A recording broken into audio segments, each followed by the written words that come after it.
Hello दोस्तों, क्या आप भी pair of linear equations in two variables के बड़े बड़े क्वेश्चनों में खो जाते हो, या फिर अप स्ट्रीम डाउन स्ट्रीम जैसे क्वेश्चन आपको डराते हैं, या फिर एज रिलेटेड प्रॉब्लम में आपको एक्स और वाई की वैल्यू फाइंड करने में बहुत प्रॉब्लम होती है? अगर आपका जवाब हाँ है तो ये वीडियो खास आपके लिए रहने वाली है। तो आज हम सॉल्व करने वाले हैं लीनियर इक्वेशंस की एक धमाकेदार वर्कशीट जो कि पीवाईक्यूज पर बेस्ड रहने वाली है। इसमें हम कवर करने वाले हैं एमसीक्यूज, जिससे आप चेक कर पाएंगे कि चैप्टर से रिलेटेड आपका बेसिक नॉलेज कितना रहने वाला है। उसके बाद असर्शन एंड रीजन, जो कि आजकल के बोर्ड के एग्जाम का एक नया ट्रेंड बना है। फिर हम कवर करेंगे केस स्टडी बेस्ड क्वेश्चंस, जिसमें हम देखेंगे कि रियल वर्ल्ड की प्रॉब्लम्स को मैथ्स की हेल्प से कैसे सॉल्व कर सकते हैं। और हाँ, लॉन्ग आंसर टाइप क्वेश्चंस जो आपको पूरे 5 मार्क्स दिला के जाएगा। ये वर्कशीट हमारी इसलिए खास है क्योंकि ये वर्कशीट हमारी पीवाईक्यूज पर बेस्ड है। तो आज के सेशन के बाद आपके लिए लीनियर इक्वेशन का कोई भी क्वेश्चन प्रॉब्लम क्रिएट नहीं करेगा। तो चलिए अपनी नोटबुक और पेन ले लीजिए और शुरू करते हैं आज की अपनी क्लास। तो चलिए शुरू करते हैं एमसीक्यू से। तो हमारा पहला क्वेश्चन हमसे क्या कहता है कि हमें एक्स की वैल्यू ए दी है और वाई की वैल्यू बी दी है ना। और हमको क्या बोलता है, इक्वेशन हमारे पास x minus y is equal to 2 है और x plus y is equal to 4 है ना। तो हमको a और b की वैल्यूज फाइंड करनी है। समझ में आया ना क्वेश्चन? हमको क्या बोला, x is equal to a है और y is equal to b है, और हमारे पास ये दो इक्वेशन दी है और हमको बोलता है a और b की वैल्यू फाइंड करो। यानी कि हम इन इक्वेशनों को सॉल्व करेंगे और जो हमारी x और y की वैल्यू आएगी वही हमारी a और b की वैल्यू रहने वाली है। तो हमने पहली इक्वेशन लिख ली x minus y is equal to 2 और सेकंड हो गई x plus y is equal to 4। अगर हम इन दोनों इक्वेशनों को प्लस कर लें तो एलिमिनेशन मेथड से हम इसको सॉल्व कर सकते हैं। तो देखिए, क्योंकि हमारे दोनों के x के भी और y के भी कोफिशिएंट बराबर है, तो यहाँ y का कोफिशिएंट माइनस में है, ये प्लस का है, तो हमने इन दोनों इक्वेशनों को प्लस किया तो y के कोफिशिएंट कैंसिल हो जाएंगे। यहाँ जाएगा हमारा 2x इज इक्वल टू 6, तो x इज इक्वल टू हमारा 6/2 आ जाएगा। तो x की वैल्यू कितनी आ जाएगी, 3 आ गई। x की वैल्यू कितनी आ गई हमारी, 3 आ गई। ठीक है जी। अब यहां से देखिए x की वैल्यू 3 कौन कौन सी है, एक ये है एक ये है। अच्छा, तो यहां से y की वैल्यू भी हमें निकालनी पड़ेगी। अब क्या करेंगे, यहां से x की वैल्यू को हम इक्वेशन सेकंड में रख लेते हैं, यानी कि हमारा जाएगा 3 plus y is equal to 4। तो यहां से y इज इक्वल टू हमारा कितना जाएगा, 4 माइनस का 3, यानी y की वैल्यू कितनी आ गई हमारी, 1। तो जो हमारा y है वही हमारा b है, इज इक्वल टू 1 है। जो हमारा x है वही हमारा a है, इज इक्वल टू 3 है। तो a की वैल्यू 3 आ गई और b की वैल्यू 1 आ गई। तो हमारा ऑप्शन कौन सा आ गया, ये वाला आ गया। ठीक है ना। तो चलिए देखते हैं हमारा सेकंड क्वेश्चन हमसे क्या कहता है। सेकंड क्वेश्चन हमसे कहता है कि Aruna has 1 rupees and 2 rupees coin. Aruna के पास 1 रुपए और 2 रुपए के सिक्के हैं, है ना। अब the total number of coins she has 50 है। ठीक है, टोटल नंबर ऑफ कॉइन कितना उसके पास, 50 है। अब हमको क्या बोलते, द अमाउंट ऑफ मनी हर कितना, 75। जो उसके पास पैसे हैं वो कितने रुपए हैं, 75 रुपीज है। तो हमको 1 रुपीज और 2 रुपीज की कितने कॉइन्स होंगे उसके पास वो बताना है। सबसे पहले क्या कर लेंगे, इसमें लेट्स कर लेते हैं हम 1 रुपीज के जो कॉइन होंगे हमने कहा वो x होंगे, और 2 रुपीज के कॉइन हमने कितने ले लिए, y होंगे, है ना। x होंगे और y होंगे। 1 रुपीज वाले कॉइन कितने हैं, x नंबर है, और 2 रुपीज वाले कॉइन कितने हैं, y नंबर है। इतना क्लियर है। इसके बाद क्या करेंगे, हमको क्या बोला है, इसके बाद हमको क्या बोला है, टोटल नंबर ऑफ कॉइन कितने हैं उसके, 50 है। तो कंडीशन 1 जो इसकी दी है, टोटल नंबर ऑफ कॉइन यानी कि x plus y is equal to हमको दे दिया 50। ठीक है जी। और हमको क्या बोला है, सेकंड कंडीशन हमको दी है, जो अमाउंट है ना पैसों की कितनी है, 75 है। यानी कि जो 1 रुपए वाले सिक्के होंगे उसके पास, उसको हमने नंबर ऑफ उसके जो सिक्के हैं उनसे मल्टीप्लाई कर दिया, और अगर 2 रुपए वाले सिक्के हैं उनको नंबर ऑफ कॉइन जितना है उनसे मल्टीप्लाई कर दिया। 2 रुपीज वाले जितने कॉइन होंगे उनसे मल्टीप्लाई कर दिया, दोनों को प्लस कर दिया, तो हमारे पास कितने रुपए आएंगे, 75 रुपीज आएंगे। तो हमने कंडीशन सेकंड में क्या लिख लिया, देखिए 1 इंटू एक्स, है ना। 1 रुपीज वाले x कॉइन है उनको प्लस कर दिया 2 रुपीज वाले y कॉइन से, तो उसके पास टोटल वैल्यू कितनी आ गई, 75 रुपीज। ठीक है जी। तो हमारी इक्वेशन बन गई x plus 2y is equal to 75। ये इक्वेशन 1 हो गई, ये इक्वेशन सेकंड हो गई। अब इन दोनों इक्वेशनों को हम दो तरीके से सॉल्व कर सकते हैं। कौन कौन सा, या तो सब्स्टिट्यूट मेथड से कर सकते हैं या एलिमिनेटिंग मेथड से कर सकते हैं। अगर इसे हमने सब्स्टिट्यूट मेथड से किया, है ना, तो सब्स्टिट्यूट मेथड में क्या होता है, हमने इसको अगर x is equal to 50 minus y कर दिया, इस वाली फर्स्ट वाली इक्वेशन से हमने x की वैल्यू क्या निकाल दी, y के टर्म्स में निकाल दी, और उस वैल्यू को हमने यहां पुट कर दिया। तो यहां देखिए हमारी इक्वेशन क्या हो जाएगी, ये हो जाएगा हमारा 50 माइनस का y प्लस का 2y इज इक्वल टू 75। इसको क्या करेंगे, 50 को उधर ले जाएंगे और इन दोनों को सॉल्व कर लेंगे। 2y से y माइनस हो जाएगा, हमारा कितना आएगा वाई इज इक्वल टू कितना आ जाएगा 75 माइनस का 50, यानी कि हो जाएगी हमारी कितनी 25। यानी कि जो वाई वाले हमारे कॉइन होंगे कितने होंगे वो 25। वाई वाले कॉइन कितना आ गए हमारे 25 आ गए, यानी कि 2 रुपए के कॉइन कितने होंगे हमारे पास 25 होंगे। और 1 रुपए वाले कॉइन कितने होंगे फिर हमारे, यहां पे रख लेते हैं x is equal to 50 minus का y की जगह 25। तो x की वैल्यू कितनी आ गई हमारी 25 आ गई, ठीक है ना। x की वैल्यू भी 25, y की वैल्यू 25, यानी कि ऑप्शन नंबर डी आ गया हमारा। ठीक है जी, क्लियर है। हमने इसमें क्या किया, हमने बोल दिया कि जो हमारे 1 रुपीज वाले कॉइन है वो x होंगे, 2 रुपीज वाले कॉइन कितने होंगे y होंगे। फिर हमने क्या किया कि टोटल नंबर ऑफ कॉइन हमको दिए थे कितने 50 दिया ना, टोटल नंबर ऑफ कॉइन 50 दिया। और सेकंड कंडीशन हमको बोली कि 75 रुपीज है टोटल, यानी कि 1 रुपीज के x कॉइनों को मल्टीप्लाई कर दो और प्लस 2 रुपीज के y कॉइन को मल्टीप्लाई कर दो, तो हमारी वैल्यू जो आएगी कितनी आएगी 75 रुपीज आएगी। अब हमारे पास 2 इक्वेशन बन गई है ना, फर्स्ट और सेकंड। हमने क्या किया सब्स्टिट्यूट मेथड का यूज कर लिया, तो यहां से x की वैल्यू निकाल दी y के टर्म्स में और उसको हमने इक्वेशन सेकंड में रख लिया। तो जैसे हमने इक्वेशन सेकंड में रखा और इसे सॉल्व किया तो यहां से हमारी y की वैल्यू कितनी आ गई 25 आ गई। जब y की वैल्यू 25 आ गई तो हमने इस इक्वेशन में या किसी भी इक्वेशन आप रख लो वहां रख लिया, तो हमें x की वैल्यू मिल गई। x की वैल्यू भी कितनी आ गई 25 आ गई, तो हमारा ऑप्शन नंबर डी हमारा आंसर आ गया। ठीक है जी, तो देखिए हमारा थर्ड क्वेश्चन हमसे क्या कहता है, अब फादर्स एज है ना 6 टाइम है सन की। ठीक है जी, फादर की एज कितनी है 6 टाइम है उसके सन की। और फिर क्या कहता है 4 ईयर हेंस, यहां से 4 साल बाद the age of fathers will be 4 time of his son, तो उसकी कितनी हो जाएगी 4 टाइम हो जाएगी।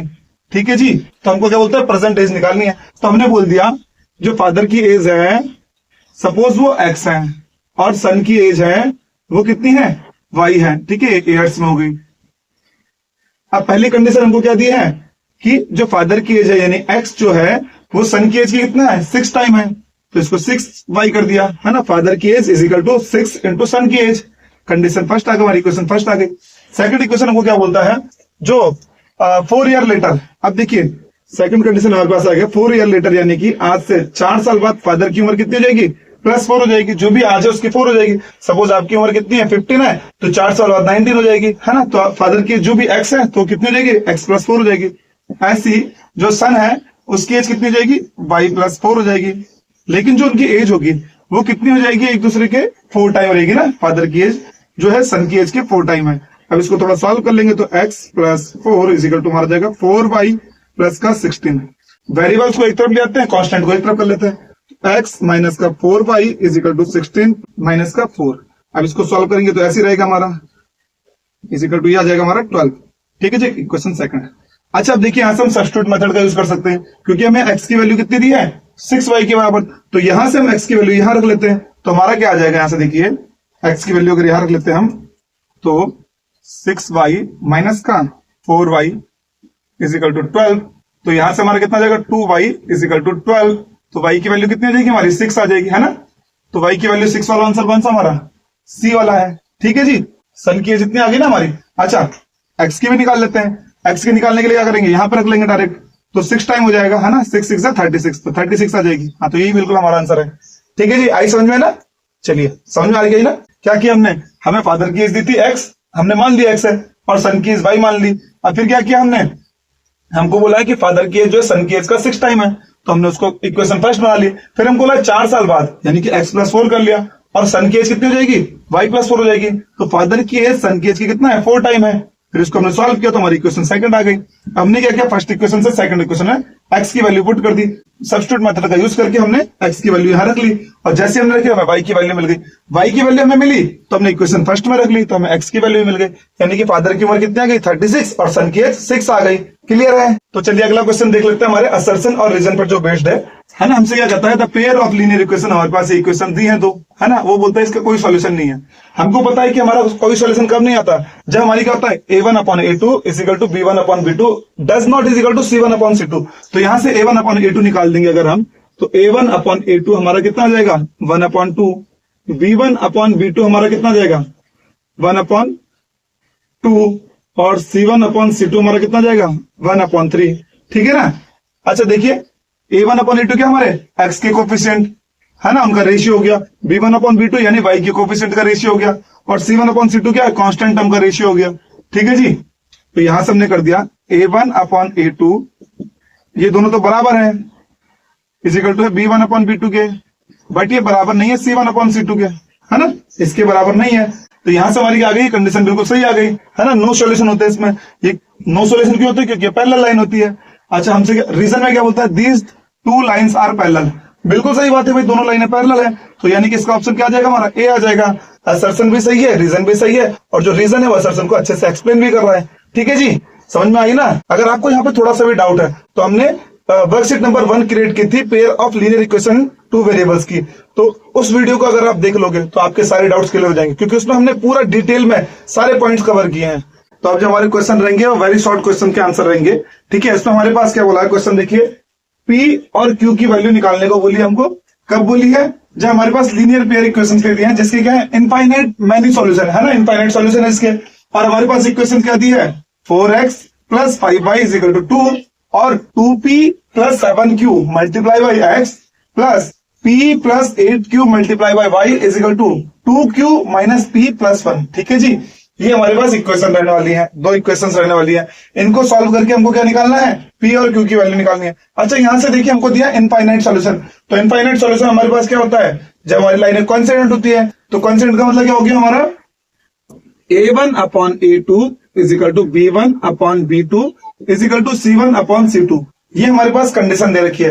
ये क्वेश्चन थोड़ा सा लेंथी रहने वाला है, लेकिन जब तक आप देखोगे नहीं, सीखोगे नहीं, तब तक होगा नहीं, है ना।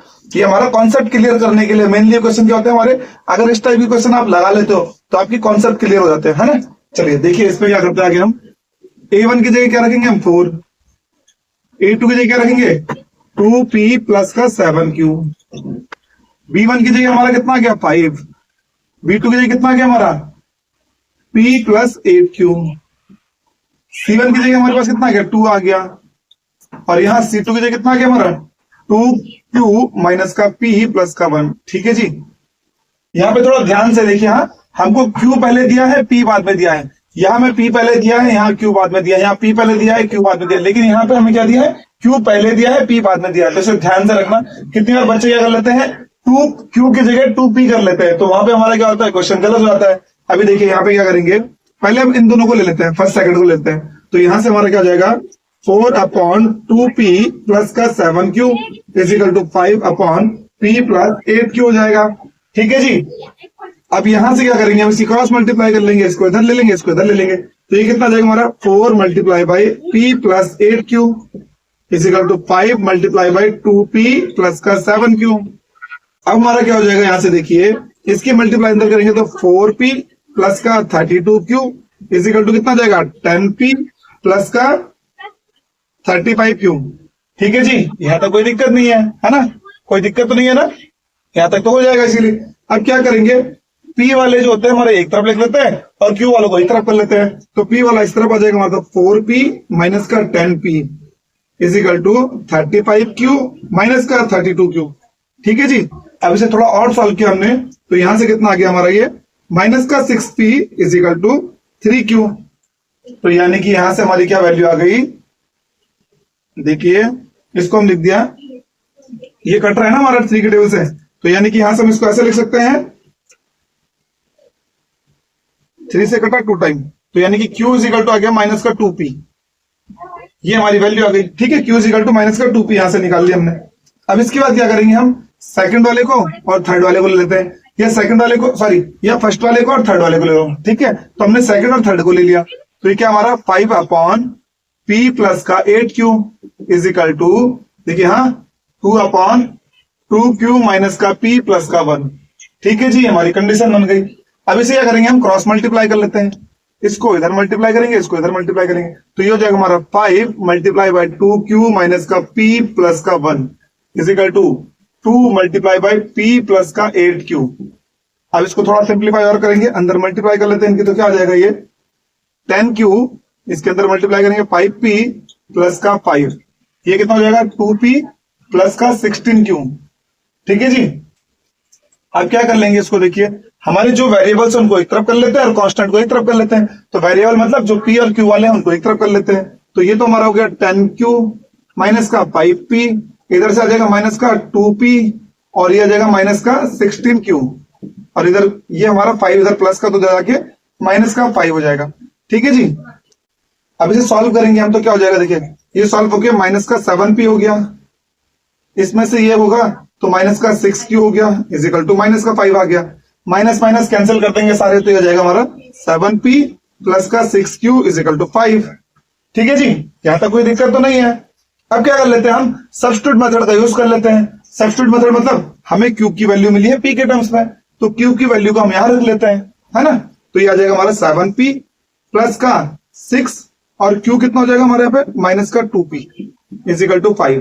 ठीक है जी, अब इसे थोड़ा सॉल्व करेंगे तो ये हो गया हमारा 7p और माइनस का ये कितना जाएगा 12p इज इक्वल टू 5। इसे सॉल्व करेंगे तो आ जाएगा माइनस का 5p इज इक्वल टू 5। अभी जब सॉल्व होगा हमारा तो ये कितना आ जाएगा हमारा p is equal to minus 5/5, यानी कि p की वैल्यू कितनी आ गई माइनस का 1 आ गई हमारी। ठीक है जी, p की वैल्यू कितनी आ गई माइनस का 1 आ गई। और p की वैल्यू को अगर हम यहां पे रख लेंगे, जो हमारी इक्वेशन थी फर्स्ट वाली, इसमें रख लेंगे तो हमारी q की वैल्यू कितनी हो जाएगी, q इज इक्वल टू कितना हमारा माइनस का 2p है ना, ये हमारे पास है। तो यहां से q is equal to minus का 2 मल्टीप्लाई बाय माइनस का 1, तो यानी q इज इक्वल टू कितना आ गया 2 आ गया। p की वैल्यू हमारे पास माइनस 1 आ गई, q की वैल्यू हमारे पास 2 आ गई। ठीक है जी, थोड़ा सा लेंथी क्वेश्चन है लेकिन कॉन्सेप्ट क्लियर करने के लिए, अगर आपने इस टाइप के क्वेश्चन कर लिए तो आपके कॉन्सेप्ट क्लियर हो जाते हैं, है ना। अच्छा देखिए, ये चीज ध्यान में रखना, यहाँ पे क्या होता है, हमें q माइनस p दिया है। अक्सर बच्चे यहाँ पे क्या करते हैं p माइनस q कर लेते हैं, तो उससे हमारा क्वेश्चन खराब हो जाता है सारा। ठीक है जी, चलिए देख लीजिए, फिर अगला क्वेश्चन लगाते हैं। चलिए अगला क्वेश्चन देखते हैं। अगला क्वेश्चन हमसे क्या कहता है, find the value of k। हमें क्या करना है, k की वैल्यू को फाइंड करना है ना। जब हमारे पास क्या दिया, पेयर ऑफ इक्वेशंस दिए हैं जिसकी क्या है नो सॉल्यूशन है। नो सॉल्यूशन का मतलब हमारी कैसी लाइंस होने वाली है, थोड़ा सा याद करेंगे आप, रिकॉल करेंगे तो आपको याद आएगा। नो सॉल्यूशन का मतलब क्या होता है, हमारी पैरेलल लाइन होने वाली है, तो ये लाइन हमारी पैरेलल है। ठीक है जी, फॉर इक्वेशन हमारे पास क्या दे रखी है, k x plus 3y is equal to k minus का 3, और यहां दिया है 12x प्लस का के वाई इज इक्वल टू के। ठीक है जी, अब हमारे पास क्या होता है, पैरेलल लाइन के लिए क्या कंडीशन होती है, नो सॉल्यूशन मतलब पैरेलल लाइन। तो पैरेलल लाइन की कंडीशन क्या होती है हमारी, a1 upon a2 is equal to b1 upon b2 does not is equal to c1 upon c2।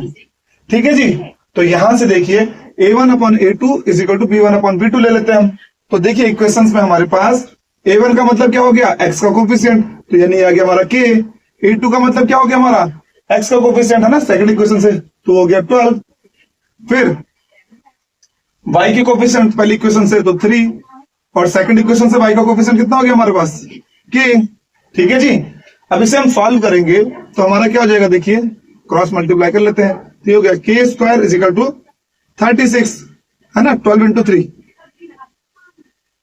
3 into 12, तो k स्क्वायर की वैल्यू आ गई 36। तो यहां से k की वैल्यू क्या चाहिए हमारी, प्लस माइनस का रूट 36, तो यानी कि k की वैल्यू हमारी कितनी आ गई यहां से, प्लस माइनस का 6। ठीक है जी, ठीक है जी, आई समझ में।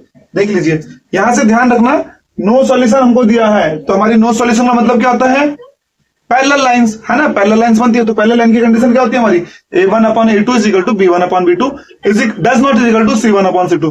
तो यहां पे हमें क्या करना है, a1 की वैल्यू रख दी, a2 की वैल्यू रख दी, b1 की वैल्यू रख दी, b2 की वैल्यू रख दी। a1 a2 क्या है हमारे x के कोफिशिएंट है, और b1 और b2 हमारे क्या है y के कोफिशिएंट है, तो हमने रख लिया और इसे सॉल्व किया तो हमारा क्या आ गया, k की वैल्यू आ गई प्लस माइनस 6।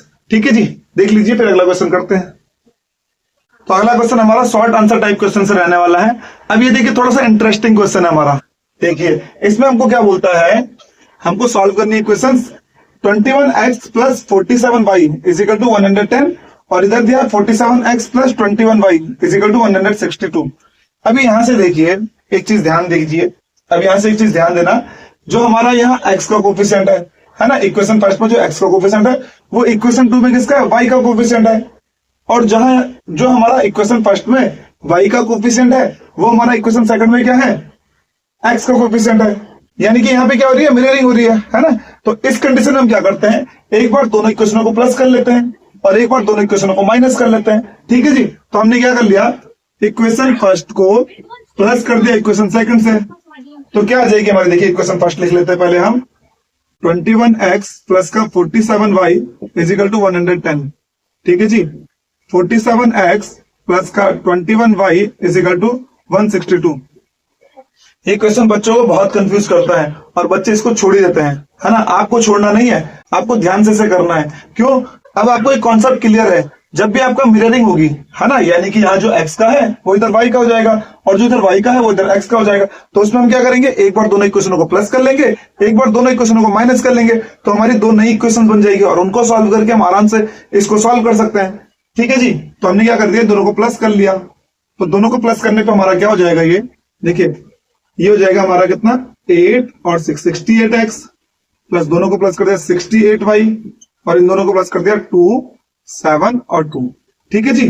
अच्छा 68 हमारे इधर से कॉमन आ रहा है, इधर डिवाइड कर देंगे, 68 आपने कॉमन ले लिया तो यहाँ बचा x plus y is equal to हमारा कितना आ गया 272।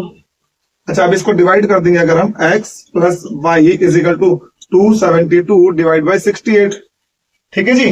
अच्छा यहां से कितना आ जाएगा, ये 4 टाइम कटता है हमारा ना, x plus y is equal to 4 आ गया इक्वेशन फर्स्ट। ठीक है जी, क्लियर है। मिररिंग वाले को यही करना है हमने, एक बार प्लस कर देंगे, एक बार दोनों माइनस कर देंगे। तो देखिए अगला क्या करेंगे हम, अब इन दोनों को माइनस कर लेते हैं हम। अब इन दोनों इक्वेशन को अगर माइनस करा हमने तो क्या आ जाएगी हमारे, देखिए पहली इक्वेशन ऐसे लिख लेते हैं, 21x प्लस का 47y इजिकल टू 110। सेकंड क्या हमारी, ये इक्वेशन हमारी थर्ड हो गई। हाँ 47x प्लस का 21y इजिकल टू 162। अब इसको सॉल्व करेंगे तो हमारा क्या आएगा, देखिए माइनस माइनस माइनस, अब ये माइनस होगी तो हमारी कितना आ जाएगी, यहां से 6 और 26x, यहां माइनस होगी तो हमारी कितना, प्लस का 26y, है ना, ये तो माइनस आ जाएगा ना, माइनस वाला बड़ा है, ये प्लस में आएगा, इजिकल टू माइनस में आएगा कितना 2 5 52 हो जाएगा। अब यहां से फिर देखिए हमारा क्या कॉमन आ रहा है, दोनों में 26 कॉमन आ रहा है, इसको थोड़ा रीअरेंज कर लेते हैं, तो यानी कि 26 कॉमन ले लिया, माइनस का x प्लस का y इजिकल टू माइनस का 52। ठीक है जी। अब यहां से इसको अपॉन में लेगा इसके, तो यानी माइनस का x plus y is equal to minus 52 upon 26। तो ये क्वेश्चन हमारी क्या आ जाएगी, यहां से माइनस का x प्लस का y इजिकल टू माइनस का 2, इक्वेशन नंबर 4। ठीक है जी, क्लियर है। अब देखिए ये इक्वेशन हमारी कितनी छोटी छोटी हो गई है ना, सिंपल सी इक्वेशन हो गई है, दोनों बहुत ही सिंपल हो गई है, दोनों इक्वेशन हमारी बहुत छोटी छोटी हो गई है। अब इन दोनों को हम प्लस कर लेते हैं। ठीक है जी, इक्वेशन थर्ड को प्लस कर देंगे इक्वेशन किससे, फोर्थ से। जब दोनों को प्लस करेंगे तो क्या आएगा हमारा, देखिए x plus y is equal to 4 है, x plus y is equal to 4 है, और माइनस का x प्लस का y इजिकल टू माइनस का 2 है। अब देखिए जब ये सॉल्व होगी हमारी, तो यहां से x से तो x कैंसिल हो गई, तो यह आ जाएगा हमारा 2y इजिकल टू 2 आ जाएगा ना, 4 में से 2 गया 2 हो गया, y इजिकल टू कितना आएगा 2/2, यानी कि y की वैल्यू हमारी 1 आ गई। ठीक है, y की वैल्यू कितनी आ गई, 1 आ गई। और अगर y की वैल्यू हमने इक्वेशन थर्ड में रख ली है ना, थर्ड में रख लेंगे अगर हम, तो क्या हो जाएगा, देखिए x प्लस 1 इजिकल टू 4, और इधर जाके हमारा कितना x इजिकल टू कितना जाएगा 4 माइनस 1, x की वैल्यू कितनी आ जाएगी 3 आ जाएगी। ठीक है जी, क्लियर है। ध्यान रखना जब भी हमारे पास क्या होता है, मिररिंग होती है, x के को पहली इक्वेशन का x का कोफिशिएंट, दूसरी इक्वेशन का y का कोफिशिएंट है, और पहली इक्वेशन का जो y का कोफिशिएंट है दूसरी इक्वेशन का x का कोफिशिएंट है। अगर मिररिंग हो रही है तो वहां पे हम क्या करेंगे, एक बार दोनों इक्वेशनों को प्लस कर लेंगे और दूसरी बार दोनों इक्वेशनों को माइनस कर लेंगे, फिर हमारी दो नई इक्वेशन बनेगी, है ना, उनको हम इजिली सॉल्व कर सकते हैं। ठीक है, जैसे हमने इसमें किया है। तो यहां से हमारी क्या आ गया, y की वैल्यू 1 आ गई और x की वैल्यू 3 आ गई। ठीक है जी, देख लीजिए फिर अगला क्वेश्चन करते हैं। तो अगला क्वेश्चन देखिए, हमारा एक बोट है, अभी ये क्या चल रही है, हमारी इधर से रिवर फ्लो हो रही है, अब इसके अपोजिट डायरेक्शन में चल रही है। तो हमको एक स्पीड दिया है तो वो टाइम कुछ लेती है, और एक बोला है जब वो ठीक दोनों मतलब जिस तरफ करंट रिवर फ्लो हो रही है उसी डायरेक्शन में चल रही है तो उसमें टाइम दिया है ना, उसको डिस्टेंस को कवर करने का टाइम दिया है। तो देखिए क्या कहता है क्वेश्चन हमारा, boat takes 4 hours to go 45 kilometre downward, है ना, डाउन स्ट्रीम में। अच्छा यहां से समझिए, अगर हमारी क्या है, यहां से ये है ना रिवर फ्लो हो रही है, इधर को इस डायरेक्शन में रिवर फ्लो हो रही है। ठीक है, और अगर हमारी बोट भी सेम डायरेक्शन में चलती है ना, डाउन स्ट्रीम में चलती है, सेम डायरेक्शन में चलती है मतलब बोट के साथ में, और कितना लेती है फिर 44 किलोमीटर कवर करती है, कितना 44 किलोमीटर डिस्टेंस कवर कर रही है, तो उसके लिए कितना लेती है 4 आवर लेती है। 44 किलोमीटर को डिस्टेंस को कवर करने के लिए 4 आवर लेती है। और बोल रहा है अगर ये जो हमारी बोट है ये क्या करे, अप स्ट्रीम में चलती है, यानी कि रिवर इस साइड में फ्लो हो रही है और बोट हमारी ऊपर की डायरेक्शन में चल रही है, तो कितना लेती है, ज्यादा टाइम लेती है, 5.5 आवर लेती है ना, डिस्टेंस सेम कवर करती है। तो देखिए यहां से हमको क्या बोलता है, हमको बोट की स्पीड निकालनी है स्टिल वाटर में, और स्पीड ऑफ स्ट्रीम यानी कि पानी का जो फ्लो है उसकी स्पीड निकालनी है हमें। तो सबसे पहले जब हमें ऐसे निकालना होता तो हमने लिख लिया लेट्स, है ना, स्पीड ऑफ किसकी, बोट, स्पीड ऑफ बोट हमने ले लिया x किलोमीटर पर आवर। ठीक है जी, x किलोमीटर पर आवर ले लिया हमने, बोट की स्पीड बोलती है हमने x किलोमीटर पर आवर। और जो हमारी स्ट्रीम है ना, स्पीड ऑफ द स्ट्रीम, है ना, कितनी ले ली हमने, y ले ली। ठीक है, y किलोमीटर पर आवर हो गई। ठीक है जी, दो कंडीशन बन गई हमारी। अब यहां से समझिए, जो हमको पहली कंडीशन बोली है, जब दोनों साथ में चल रही है, करंट भी इस तरह, मतलब रिवर का फ्लो भी इसी डायरेक्शन में है और बोट का फ्लो भी इस डायरेक्शन में है, तो हमारी स्पीड क्या हो जाएगी, प्लस हो जाएगी, है ना। तो हमारी रिलेटिव स्पीड क्या हो जाएगी, प्लस हो जाएगी, रिलेटिव स्पीड कितनी हो जाएगी हमारी, x प्लस वाई हो जाएगी। ठीक है जी। अब यहां से देखिए हमारी स्पीड ये हो गई, हमारे पास एक फॉर्मूला क्या होता है स्पीड का, speed is equal to distance upon time. तो स्पीड हमारी ये हो गई x प्लस वाई, डिस्टेंस हमारी कितनी है 44 किलोमीटर, और टाइम कितना रहने वाला हमारा 4 आवर। तो यहां से जो हमारी इक्वेशन बनेगी वो कितनी बन गई हमारी, x plus y is equal to कितना 11। ये हमारी इक्वेशन नंबर 1 हो गई। ठीक है जी, ये हमारी इक्वेशन नंबर 1 हो गई। अब देखिए, अगर हमने बोला रिलेटिव स्पीड जो ले ली, रिवर तो डाउन स्ट्रीम में फ्लो हो रही है ना, इस साइड में फ्लो हो रही है, और जो हमारी बोट चल रही है ऊपर को चल रही है, तो यहां से क्या कर लेंगे हम, देखिए रिलेटिव स्पीड जो हमारी आ जाएगी, क्या आ जाएगी, बोट की स्पीड से माइनस कर लेंगे हम किसकी स्पीड, रिवर की स्पीड, है ना। तो ये हमारी ये हो जाएगी। अब फॉर्मूला हमारा यही है, speed is equal to distance upon time, है ना, speed is equal to distance upon time. अब स्पीड कितनी हो गई हमारी, यहां से x माइनस का y, डिस्टेंस कितनी है हमारी, सिमिलर वही है 44 किलोमीटर, और टाइम कितना आ गया हमारे पास 5.5 आवर। ठीक है जी, पॉइंट हटाया तो 0 बढ़ा दिया। अब ये कितनी बार करता है, 11 के टेबल में करता है हमारा कितनी बार, 11 5 11 से कटा 40 टाइम। अब ये कटा हमारा कितना आ गया, x minus y equal to 8 आ गया, है ना। 5 से 40 कितनी बार करता है हमारा, 8 टाइम करता है ना। तो हमारा कितना आ गया, 8 आ गया। ये क्वेश्चन हमारी सेकंड आ गई। इक्वेशन फर्स्ट ये है, इक्वेशन सेकंड ये है। अब इन दोनों इक्वेशनों को हम क्या कर लेते हैं, प्लस करके सॉल्व कर लेते हैं ना। इक्वेशन फर्स्ट को हमने प्लस कर दिया इक्वेशन सेकंड से, एलिमिनेटिंग मेथड का यूज कर लेंगे हम यहाँ पे, है ना। इतना क्लियर है ना, समझ में आ रहा है ना। हमने क्या किया यहाँ पे, रिलेटिव स्पीड ले ली, अगर एक ही डायरेक्शन में चल रही है तो दोनों की स्पीड प्लस हो गई, है ना। फिर हमने speed is equal to distance upon time का फॉर्मूला लगा लिया। सिमिलरली हमने क्या किया, जो हमने रिलेटिव स्पीड ली दूसरी के लिए, जो हमारी क्या है, रिवर फ्लो कर रही है डाउन स्ट्रीम में और बोट चल रही है अप स्ट्रीम में, तो वहां पे हमारा क्या आ गया, x माइनस वाई हो गया, है ना। Speed is equal to distance upon time हमने यहां भी लगाया, इसको सॉल्व किया तो हमारी दूसरी इक्वेशन आ गई। अब यहां से हमारी क्या आ गई, देखिए इक्वेशन फर्स्ट तो हमारी ये है और इक्वेशन सेकंड हमारी क्या है, x minus y is equal to 8। ठीक है जी।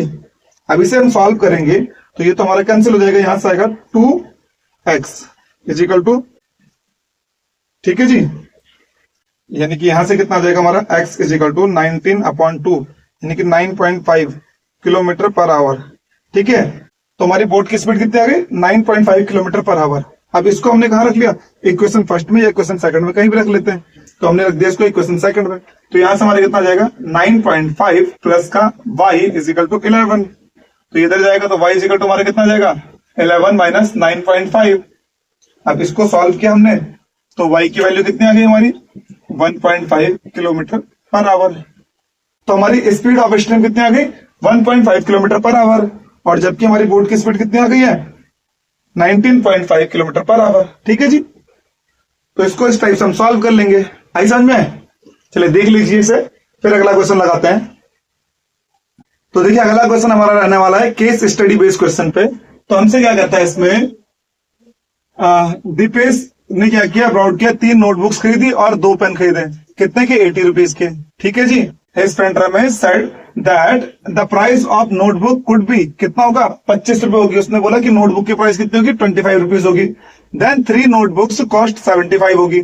ठीक है जी, 2 पेन की कॉस्ट कितनी होगी, 5 रुपीज होगी, है ना। यानी कि ईच पेन की कॉस्ट आ गई तुम्हारी 2.5 रुपीज। अनदर जो फ्रेंड उसका है अमर, उसने क्या बोला कि 5 rupees for one pen cost was too little, बहुत कम है उसने बोला।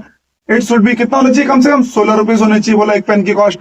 अब बोला then the price of the each notebook would also be 16 rupees, तो 16 रुपीज पेन की कीमत होगी और 16 रुपीज ही क्या बोले उसने नोटबुक की कीमत होगी। अभी देखिए तो यहां से क्या बोलता है, Aditya also brought the same types of notebooks and pens, है ना, जैसे दीपेश ने खरीदी आदित्य ने उसी टाइप की खरीदी है। अब यहां से हमको क्या बोलता है 110 रुपीज पे किए 4 नोटबुक्स के लिए और 3 पेन के लिए। अब बताना है whether the estimates of Ramesh and Amar is applicable for Aditya, जो इन दोनों ने बताया रमेश ने और किसने अमर ने बताया, वही चीज यहाँ पे एप्लीकेबल हो रही है नहीं हो रही है। अच्छा यहाँ देखिए अगर रमेश के हिसाब से बोला 25 की अगर नोटबुक होगी, ठीक है जी 25 की नोटबुक है तो 25 इंटू 4 तो कितना हो जाएगा 100 तो आ गया, और 2.5 का पेन है तो मल्टीप्लाई बाय 3 कर देंगे तो ये तो 7.5 आ रहा है। टोटल कर देंगे हम 100 प्लस 7.5 तो ये आ जाएगा हमारा 107.5, जबकि टोटल कीमत कितनी है इनकी 110 है ना, टोटल कीमत कितनी है 110 है। यानी कि रमेश ने जो कहा था वो तो बिल्कुल गलत हो गया, रमेश को तो गलत हो गया हमारा, ठीक है भाई। और जो अमर ने कहा था, देखिए अमर ने क्या बोला था 16 रुपीज की हमारी सारी की सारी रहने वाली है, तो 16 को मल्टीप्लाई कर लोगे अगर 7 से कितना आएगा 16 मल्टीप्लाई बाई 7 हमारा ये 2 कैरी किया 4 और 11, तो ये भी गलत हो गया, दोनों हमारे गलत हो गए, ठीक है भैया। नहीं यहां से हमारी क्या आई, रमेश ने जो बोला वो सही है ना, अमर ने जो बोला वो सही है, ठीक है जी। अगला क्या बोल, अगर यहाँ देखिए हमसे क्या बोलता है कॉस्ट ऑफ वन नोटबुक, है ना, एक्स ले लेते हैं और पेन की वाई ले लेते हैं, which of the following side describe the given problems, तो हमको क्या बोल रहा है यहाँ से लीनियर इक्वेशन बनाने को बोल रहा है। अभी देखिए अगर हमारे पास नोटबुक की कीमत कितनी है एक्स है, यानी कि हमारी कितनी होगी 3 हो गई, तो 3 नोटबुक है हमारी, ठीक है ना, 3 नोटबुक हो गई, उसमें क्या प्लस कर दिया हमने पेन की कॉस्ट प्लस कर दी, यानी 2 पेन है 2 वाई हो गया, तो ये इक्वेशन कितनी आ जाएगी हमारी 80, तो ये हमारी इक्वेशन फर्स्ट आ जाएगी, ठीक है ना। जो हमको बोला नोटबुक की कीमत हमने एक्स ले ली और पेन की वाई ले ली, तो हमारी कितनी बुक्स है 3 है, तो 3 इंटू एक्स हो जाएगा, प्लस कितने पेन है 2 है, तो 2 इंटू वाई हो जाएगा, उसकी प्राइस कितनी आ जाएगी 80 रुपीज आ जाएगी। सेकंड वाला क्या आ जाएगा हमारा 4, तो हमारे क्या है नोटबुक है ना, 4 नोटबुक है हमारी, तो 4 इंटू एक्स हो जाएगा, प्लस 3 पेन है तो 3 इंटू वाई हो जाएगा, टोटल प्राइस कितना आ गया 110 आ गई, ये हमारी इक्वेशन सेकंड आ गई, ठीक है जी। ये 2 इक्वेशन आ जाएंगे हमारी इसकी। फर्स्ट वाले का आंसर क्या था, neither Ramesh is correct nor Amar is correct, ठीक है, दोनों के दोनों ने क्या बोला था गलत बोला था, है ना। और इसके बाद हमारे पास थर्ड वाला क्वेश्चन क्या बोलता है हमको, what is the exact cost of the notebook, तो नोटबुक की कितनी होगी एग्जैक्ट कॉस्ट, फिर बोलता है और में हमारे पास है, ठीक है जी। पहले इसको कर लेते हैं, तो इसे सॉल्व करने के लिए क्या करेंगे हम, देखिए इक्वेशन फर्स्ट को, है ना, इसको हमने फर्स्ट को किससे मल्टीप्लाई कर लेते हैं 3 से मल्टीप्लाई कर लेते हैं, और इक्वेशन सेकंड को 2 से मल्टीप्लाई कर लेते हैं। तो जैसे हमने फर्स्ट इक्वेशन को 3 से मल्टीप्लाई किया, है ना, एलिमिनेटिंग मेथड यूज करेंगे, तो हमने क्या करना है, या तो एक्स के कोफिशिएंट को बराबर करो या वाई के कोफिशिएंट को बराबर करो, तो मैंने कहा यहां से 3 से मल्टीप्लाई करेंगे वाई से तो 6 हो जाएगा, और 2 से मल्टीप्लाई करेंगे वाई को तो भी 6 हो जाएगा, है ना। तो ये इक्वेशन हमारी क्या बनेगी, देखिए यहाँ से 9x प्लस का 6y इज इक्वल टू हमारा कितना हो जाएगा 240, और सेकंड इक्वेशन क्या होगी 8x प्लस का 6y इज इक्वल टू कितना आ जाएगा हमारा 220, ठीक है जी। 2 इक्वेशन आ गई हमारी। अब दोनों को माइनस कर लेते हैं, तो ये माइनस हो गया माइनस हो गया माइनस हो गया, तो ये तो कैंसिल हो गया हमारा। तो यहाँ से x की वैल्यू कितनी आ गई हमारी, देखिए यहाँ से x बचा ना, और यहाँ कितनी आ जाएगी हमारी 20 रुपीज, यानी कि x हमारा कितना आ गया 20 रुपीज आ गई।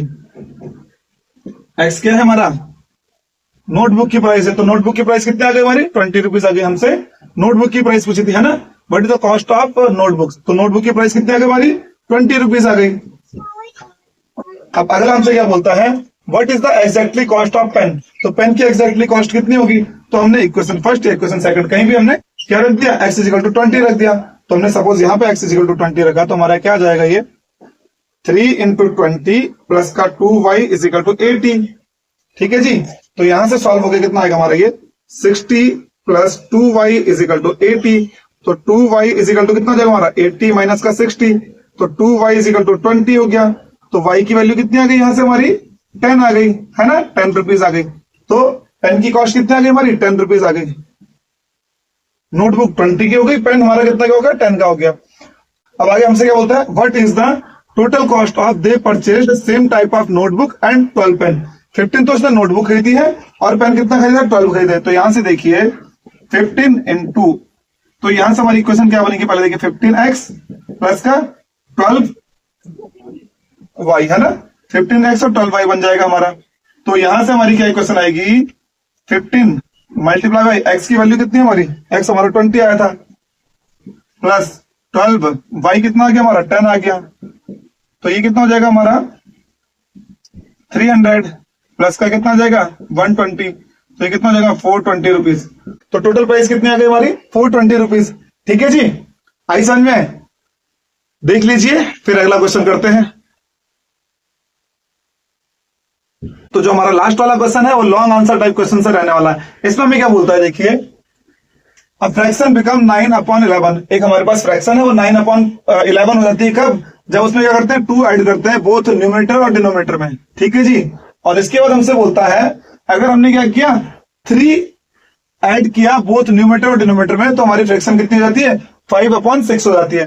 तो हमें क्या बताना है, फ्रैक्शन को बताना है। तो हमने लिख लिया सपोज लेट्स, हमारी फ्रैक्शन क्या है x/y है।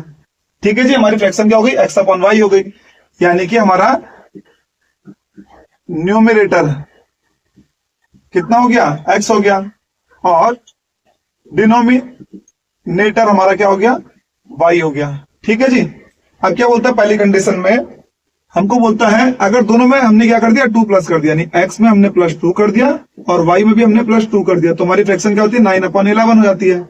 अब इसकी क्रॉस मल्टीप्लाई कर लेते हैं, तो कितना जाएगा हमारा ये 11 into x plus 2 is equal to, इसकी मल्टीप्लाई करेंगे तो 9 मल्टीप्लाई बाई वाई प्लस का 2। अब इसे हमने थोड़ा सॉल्व किया, यहां से हमारी क्या आ जाएगी, देखिए आ जाएगी हमारी 11 का x प्लस का 22 इज इक्वल टू आ जाएगी 9y प्लस का 18। ठीक है जी, अब इसको जब सॉल्व करेंगे तो ये हमारी कितनी जाएगी, देखिए यहां से हम क्या करते हैं वेरिएबल्स को एक तरफ कर लेते हैं और कांस्टेंट को एक तरफ कर लेते हैं, यानी क्या जाएगी 11x माइनस का 9y is equal to 18 minus का 22। ठीक है जी, और ये हमारी इक्वेशन क्या बन जाएगी 11x माइनस का 9y इज इक्वल टू हमारा कितना हो जाएगा माइनस का 4 हो जाएगा, इक्वेशन फर्स्ट। ठीक है जी, क्लियर है। अब हमसे क्या होता है न्यूमरेटर और डिनोमिनेटर में दोनों में 3 ऐड करने को बोल रहे हैं, तो हमने बोला x प्लस 3 कर दिया अपॉन y प्लस 3 कर दिया, तो हमारी फ्रैक्शन कितनी हो जाएगी 5/6। अब इसकी क्रॉस मल्टीप्लाई कर ली तो ये आ जाएगा हमारा 6 मल्टीप्लाई बाई x प्लस 3 और इसको इधर कर देंगे तो कितना हो जाएगा 5 मल्टीप्लाई बाई y प्लस 3। अब इसको जब सॉल्व किया तो ये आगे हमारा कितना जाएगा, ये हमारा यहां से 6x प्लस का 18 is equal to 5y plus 15। अब क्या करेंगे हम, देखिए वेरिएबल्स को एक तरफ कर लिया कांस्टेंट को एक तरफ कर लिया, तो आ जाएगा हमारे 6x माइनस का 5y और इधर कितना आएगा 15 माइनस का 18। अब इसे हमने जब सॉल्व किया तो ये हमारी कितनी जाएगी यहां से 6x माइनस का 5y इज इक्वल टू हमारा कितना है माइनस का 3। ठीक है जी, अच्छा अब देखिए इन दोनों इक्वेशनों को सॉल्व करना है, तो इक्वेशन हमारी सॉल्व कैसे हो रही है, यहां से हमारा ना तो x के कोफिशिएंट इक्वल है ना y के कोफिशिएंट इक्वल है, तो पहले हमें क्या करना पड़ेगा x और y के कोफिशिएंट को इक्वल करना पड़ेगा। तो उसके लिए हमने क्या कर लिया, जो हमारी इक्वेशन फर्स्ट है इसको हमने मल्टीप्लाई कर दिया 6 से और इक्वेशन सेकंड को मल्टीप्लाई कर दिया 11 से। ठीक है, इक्वेशन फर्स्ट को मल्टीप्लाई कर दिया किससे 6 से, तो इक्वेशन फर्स्ट को जब हमने 6 से मल्टीप्लाई किया तो हमारी इक्वेशन क्या हो जाएगी, देखिए 66x माइनस का 54y is equal to minus का 6 है ना 24 हो जाएगी। और जब इसको किया हमने 11 से तो ये आ गया 66x माइनस का 55y इज इक्वल टू कितना जाएगा माइनस का 33 है ना।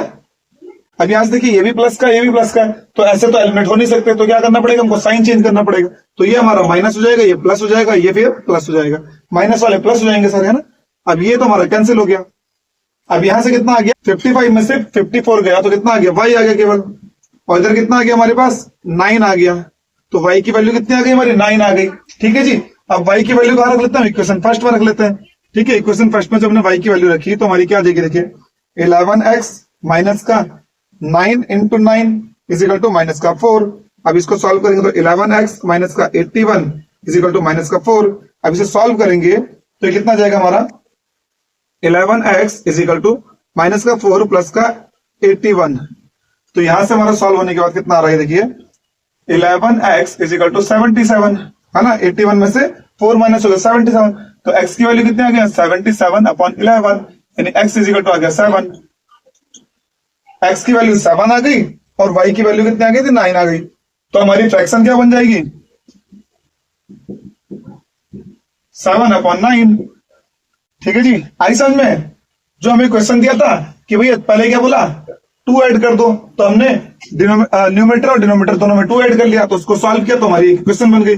फिर हमने क्या करा, हमको सेकंड कंडीशन दी थी न्यूमेटर डिनोमिनेटर दोनों में 3 प्लस करना था, तो हमारी फ्रैक्शन इतनी बन जाती, तो हमने कर दिया, उसको सॉल्व किया हमने, तो यहां से हमारी क्वेश्चन क्या बन गई, ये आ गई हमारी। ठीक है जी, कितनी आ गई थी 6x माइनस का 5y इक्वल टू माइनस का 3। अब हमने क्या बोला, इसे एलिमेंटिंग मेथड के थ्रू सॉल्व करना है, तो ये सिंपल से हमारा एलिमेंट तो होने रहे, ना हमारे x के कोफिशिएंट बराबर है ना y के कोफिशिएंट बराबर थे, तो हमने यहां से x के कोफिशिएंट को बराबर करने के लिए इक्वेशन फर्स्ट को मल्टीप्लाई कर दिया 6 से और इक्वेशन सेकंड को मल्टीप्लाई कर दिया किससे 11 से, फिर दोनों को सब्सट्रैक्ट कर लिया। ठीक है जी, तो ये हमारी इक्वेशन बन गई नई वाली। और इनको जब सब्सट्रैक्ट किया तो यहां से y की वैल्यू 9 आ गई और y की वैल्यू हमने क्या रख दी, इक्वेशन फर्स्ट में रख ली, तो यहां से हमारी क्या आ गई, x की वैल्यू 7 आ गई। ठीक है, तो हमारी फ्रैक्शन क्या बन गई 7 अपॉन 9। ठीक है जी, देख लीजिए इसे भी। तो होपफुली आपको ये सारे के सारे क्वेश्चन समझ में आए होंगे और इनके पीछे के कॉन्सेप्ट भी आपके क्लियर हुए होंगे। अगर आपको ये क्वेश्चन समझ में आए हैं तो प्लीज इस वीडियो को लाइक करें, हमारे चैनल को सब्सक्राइब करें और हाँ, इस वीडियो को अपने दोस्तों के साथ शेयर करना ना भूलिए। तो चलिए मिलते हैं अगली वीडियो में, तब तक के लिए हैप्पी लर्निंग।